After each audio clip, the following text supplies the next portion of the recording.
Hi everyone. As I said earlier when we were singing, my theme for this morning is who holds you?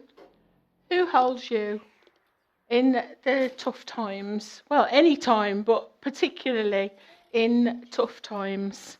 When I was thinking about what to speak about today, I sort of scanned back through my journal for verses that had spoken to me, and two particularly jumped out at me again. So I'm going to base most of what I want to say to you today on those two verses, and then there's another verse later on. So the first verse is taken from Isaiah chapter 12 and verse 2, and it reads, "Surely God is my salvation. I will trust and not be afraid. The Lord himself is my strength and my defense, and he has become my salvation." And then the second verse is, again, it's in Isaiah, but in chapter 26 and verse 4, where it says, "Trust in the Lord, for the Lord himself is the rock eternal." Now, if you've been paying attention, you should notice that in both those verses, there's the same phrase repeated: the Lord himself. And when I read these verses at the time, that little phrase kind of jumped out at the page. I thought, that words are not in our Bibles by accident, that they've been put there for a reason. And it doesn't just say the Lord, although that's good enough, but it kind of goes on and underlines it and says the Lord himself is the rock eternal, or he is my strength and my defense. So I started thinking about that, and I thought, well, we're not being expected to put out or rely on just any old person. The Bible is encouraging us to rely on the Lord himself. Sometimes that's translated in some versions as the Lord Jehovah, rather than the Lord himself. It's just the Lord Jehovah. And when those two names are put together in the same context, it only serves to underline the fact of how important God's love and power is in that situation. That it is the Lord that is intervening in the situation. That it's the same God as we've been singing about this morning. And those two verses sort of got me thinking about another verse, which is Psalm 56, verse 3, which is, "When I am afraid, I will trust in God." Now, I used to use this quite often when I was like studying for people in Sunday school, teaching in Sunday school, and with the children, I used to get them to put their hands up. So if you'd like to put your hands up, all right. And for the children, I used to say, "When I am afraid, I will trust in God." Just do it together. When I am afraid, I will trust in God. And I don't know how many children might have remembered me doing it, but I remember. And it comes back to me so often, right? So I get out my hands, I see my hands, and I think, when I am afraid, I will trust in God. So just something simple like that sometimes can speak so loudly to us. In Isaiah chapter 12, verse 2, Isaiah reminds us that the Lord himself, is two things. He is my strength and my defense. We sang about that in "Lord, I Need You." You're my one defense, my righteousness, it says in that song. And he has become my salvation. So when I'm feeling weak, God can give me his strength. And when I feel under attack from whatever the situation is that I'm in, God says he will come to my defense, just as he did for Paul when no one stood by him when he was on trial. In 2 Timothy chapter 4, verses 16 and 17, Paul relates what happened to him in that situation. And he says, at my defence, no one stood with me. Now, he might have expected that some of his, sidekicks would have come to court with him, but he said no one stood with him. Everyone deserted me. May it not be charged against them, but the Lord stood by me and strengthened me, so that through me the message would be proclaimed and all the Gentiles would hear it. So Paul acknowledged that although no one else stood with him, he was able to stand in that situation because God stood with him and was at his side. Another detail from the Isaiah chapter 26 verse says, trust in the Lord forever, for the Lord himself is the rock eternal. I was sort of thinking of some of the songs that we sing. An old one, Rock of Ages, cleft for me. Let me hide myself in thee. We've spoken about it in the songs we've sung this morning, that God is that rock. We also sing about it in Faithful One, which we sing so often. You are my rock in times of trouble. You lift me up when I fall down. So God is a rock that can't be eroded. We've been on holiday this week and we've been to places like Portland, the Portland Stone and so on. All right, even those get eroded, but God is a rock that doesn't erode, and he will always be a place of shelter.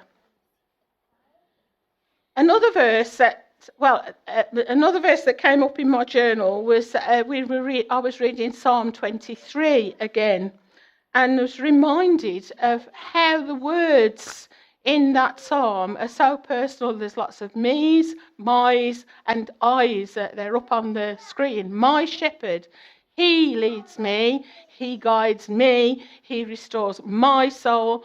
I will not fear no evil. Goodness and mercy follow me. Very, very personal. And it's the same in the Isaiah passage, because Isaiah, again, like David, is reflecting on his own experience as a person. And Isaiah had found that God was my strength, my defence, my salvation. David could have echoed the same. What about you? Who is your strength? Who is your defence? Who is your salvation? Who is holding you in whatever situation you find yourself at the moment? So while I was preparing this, I was looking at the words Lord, like the Lord himself, and the personal words my, and I put those two words into the Bible Gateway search engine, and it comes up many, many, many times across the whole Bible. But believe it or not, just in the book of Psalms, the word Lord and my in the same sort of phrase comes up 164 times. 164 times. So whether they're written by David or one of the other psalmists, this personal aspect of the Lord being connected to me and interested in me should leave us in no doubt how much God loves us and wants to be involved in our life day to day. So what I want to do now is something a little bit different, and we haven't, obviously we're splitting the time this morning between Lorraine and myself. So what I want us to do now is we're going to read some of the scriptures in the Psalms. Glad to know it's not 164 of them, all right, but some of them. And I want you, if you're able to, I'd actually like you to stand up while we read God's word together. They're going to come up on the screen. But what I would like you to do is whenever you read the word my, I'd like you to grasp hold of your ring finger and give it a squeeze. All right, so that the word my really kind of registers as you're reading it. And it may be that one of these verses today may be God's verse for you today in whatever situation you might find yourself in today. So if you're able to stand, please stand. Sam is going to run through the scriptures that are up on the PowerPoint, which Tim's prepared for us this morning. So thank you to Tim, even though he's not here. All right, so are you ready? So are you ready with your fingers? All right, and I hope that these words will be a blessing to you as you read them, as we read them together. You ready? Off we go. The Lord is my rock, my fortress, and my deliverer. My God is my rock, in whom I take refuge, my shield and the horn of my salvation, my stronghold. Just before we read the next one, the last Tuesday together was Joe Stonelake, and this was the verse that he spoke on. So that was another prompt to me to follow this route for this morning's message. Look how many times it says my in that. Carrying on. I will say of the Lord, he is my refuge and my fortress, my God in whom I trust. Next slide. The Lord is my shepherd, I shall not want. The Lord is my light and my salvation, whom shall I fear? The Lord is the stronghold of my life. Of whom shall I be afraid? Surely God is my help. The Lord is the one who sustains me. My help comes from the Lord, the maker of heaven and earth. For you have been my hope, sovereign Lord, my confidence since my youth. You are my portion, Lord. I have promised to obey your word. Lord, you alone are my portion and my cup. You make my lot secure. I think that's it, so you can sit down. Thank you. So, as I said, this particularly the phrase the Lord himself, that's another thing that perhaps you can take away from this morning's message, that the Lord himself does and is all of these things to you personally. Then there was another verse, this is the other verse that I referred to at the start. There has also been a real blessing to me, sort of since the middle of July particularly, and I'll explain why in a minute. But the verse is from Deuteronomy chapter 33, verse 27, a really well-known verse, I know to you all. The eternal God is your refuge, or my refuge, if you want to make it even more personal. And underneath are the everlasting arms.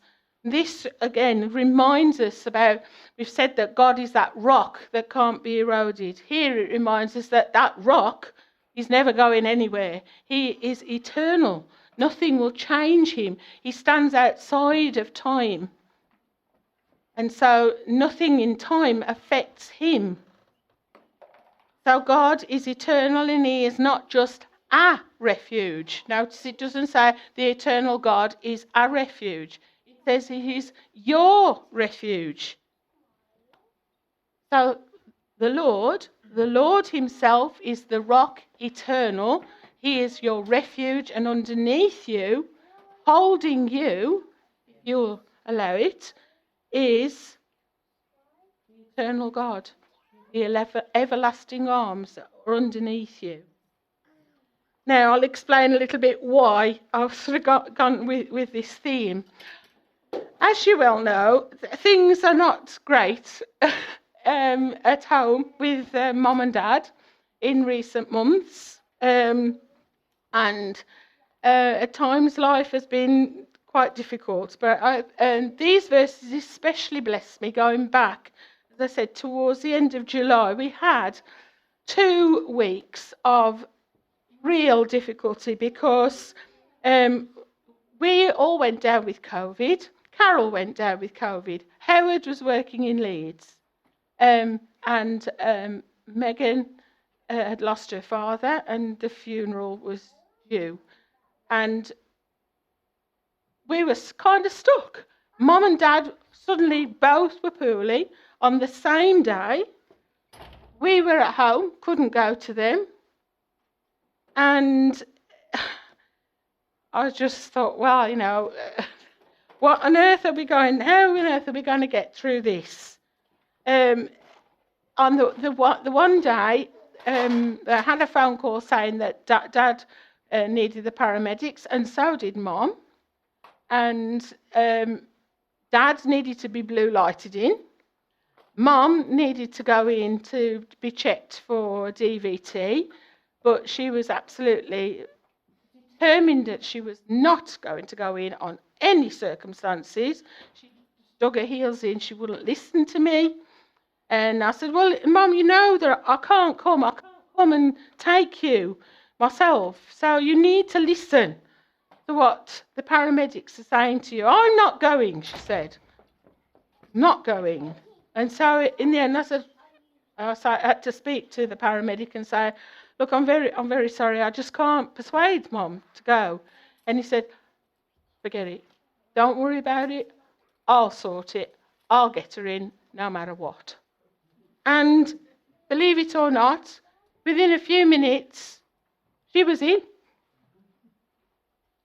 And, sort of with all of these things going on, I was waking up in the night, not sleeping, yeah. I really felt that the Lord said to me, look, Anne, it's out of your hands. It literally was. There was just nothing that we could do because we couldn't go anywhere because we got COVID, and that was it. There was, and neither obviously Carol couldn't help out. Howard was away. So he said, look, it's out of your hands, but, and then I got underneath are the everlasting arms. So he said, I'm dealing with it. And of course he did, didn't he? Because Mum and Dad both went off into hospital, and miraculously they were both sent home the same day, which absolutely shocked me because Mum was, she was, the paramedic basically was saying she wasn't in her right mind, to make a decision, and he would have to make the decision for her because she was refusing. And yet by the time they found me in the evening, they said that Mum was perfectly fine, no problems in her head. They were sending her home. They sent her home in a taxi with a registered nurse in the taxi with her because we couldn't do anything. And then they sent Dad home in a patient transport ambulance. So, kind of had to learn that, we're not indispensable in that sense, and that, God can deal with these things when we've got a difficult situation going on. And so that was a really strong reminder to me. And then I really felt that we should share this together today because, lo and behold, the same verse comes up in the service of prayer and reflection at St. Paul's the day after the Queen passed away. And the Bishop of London quoted, "Eternal God is your refuge, and underneath are the everlasting arms." And this is what she said. I looked it up. They actually made a copy that you can read online, and this is what she said. So obviously she's referring to this in terms of the nation and the royal family being in a state of mourning and bereavement. And it says, when we are bereaved, we need to make opportunities individually and together to face and absorb the depth of our loss.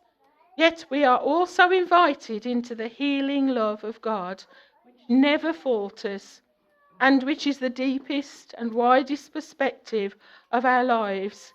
It is a perspective beautifully expressed by the writer in Deuteronomy, who tells us that underneath are the everlasting arms. Even in the midst of our grief, we are enfolded in that all-encompassing love. And I was thinking particularly about Phil and Megan. We weren't able to go to Megan's father's funeral, which we were really quite upset about because we really felt that we ought to have been there, but we weren't able to go. But God went instead, didn't he? God went instead. So we're really thankful that his arms are underneath us no matter what the situation is. So, just to finish off, I would just say, as you can see, in many ways, I'm still struggling with finding what I need to do. But I know that God is there to help, and that he cares for me and my family and all of you at a deeply personal level. And that sometimes we don't realise that and we don't appreciate that. So I just hope that the verses today, that the Lord himself would come alongside you in whatever situation, whether you're still grieving over something that's happened, whether it's a struggle that you're going through, like we are, from day to day. So thankful that we were able to go away for a week last week, that the kind of things cleared and we were able to go where we've not been able to go really throughout the summer. So just thankful that we were able to go for a week. I just hope that you yourselves will remember who holds you. Who holds you? And if you're not sure who holds you, then start seeking God and ask him to hold you. So that even if you're not going in through a difficult time right now, that when that difficult time does come, that you will have someone that you can turn to who is deeply concerned about you and how you're getting on with things. So what I'm going to do to finish off with, I'm going to read the verses that I've sort of focused on. So if you want to close your eyes, or you can just sit and listen as I read them, but try and focus on what you hear, and I hope that the words again will bless you as they bless me. So first of all, surely, certainly is another way we could say it, surely God is my salvation. I will trust and not be afraid. The Lord himself is my strength and my defence. He has become my salvation. Trust in the Lord forever. For the Lord himself, is the rock eternal. The eternal God is my refuge, and underneath are the everlasting arms. And when I am afraid, I will trust in you. Thank you.